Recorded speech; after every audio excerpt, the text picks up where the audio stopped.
Assalamualaikum warahmatullahi wabarakatuh. Perkenalkan, nama saya Robiatul Adiwia Sumarso dari Prodi S1 Pendidikan Tata Boga, kelas G, dengan NIM akhir 251. Yang terhormat, Ibu Riri Rengganis selaku dosen pengampu mata kuliah Bahasa Indonesia. Pada kesempatan kali ini, saya izin untuk mempresentasikan hasil dari proposal penelitian saya yang berjudul Pengaruh Penggunaan Zat Pewarna Alami pada Pembuatan Kue.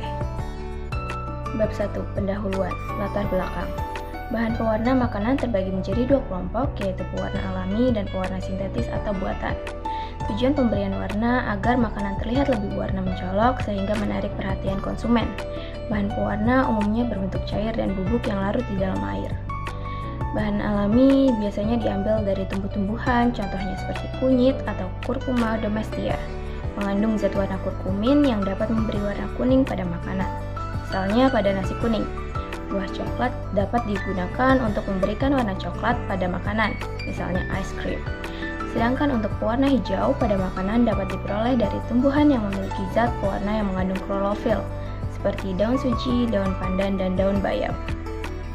Rumusan masalah. Rumusan masalah yang penulis ambil yaitu yang pertama ada apa itu zat pewarna alami, yang kedua bagaimana penggunaan zat pewarna alami memengaruhi warna pada kue, yang ketiga apakah penggunaan zat pewarna alami memberikan pengaruh terhadap karakteristik organoleptik kue, yang keempat ada bagaimana faktor formulasi seperti konsentrasi zat pewarna alami memengaruhi kualitas produk kue.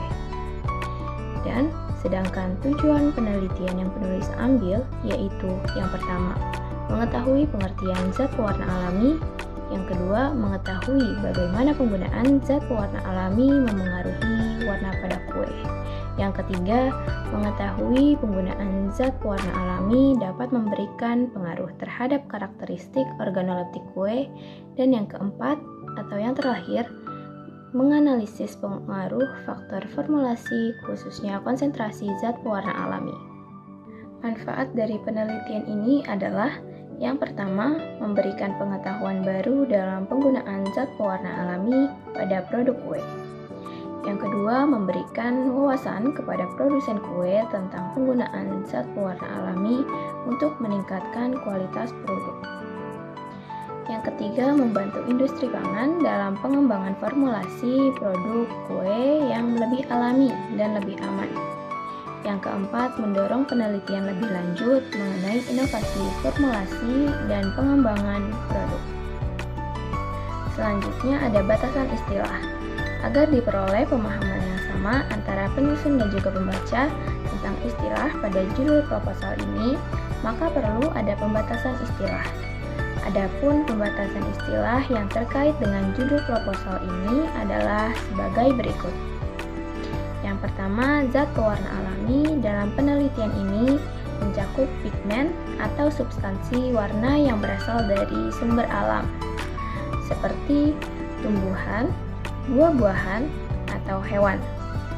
Contoh zat pewarna alami termasuk ekstrak beetroot untuk warna merah, daun pandan atau daun suji untuk warna hijau, bunga telang untuk warna ungu, dan kunyit untuk warna kuning. Yang kedua, ada karakteristik organoleptik kue, melibatkan persepsi manusia terhadap sensorik, termasuk warna, rasa, aroma, dan juga tekstur. Yang ketiga, ada konsentrasi zat pewarna alami. Dalam penelitian ini diukur dalam perbandingan berat tertentu, seperti gram zat pewarna alami. Yang keempat, ada kue tanpa pewarna, merujuk pada kue yang tidak menggunakan zat pewarna alami ataupun sintetis. Tujuannya untuk memberikan dasar perbandingan terhadap kue yang diberikan pewarna.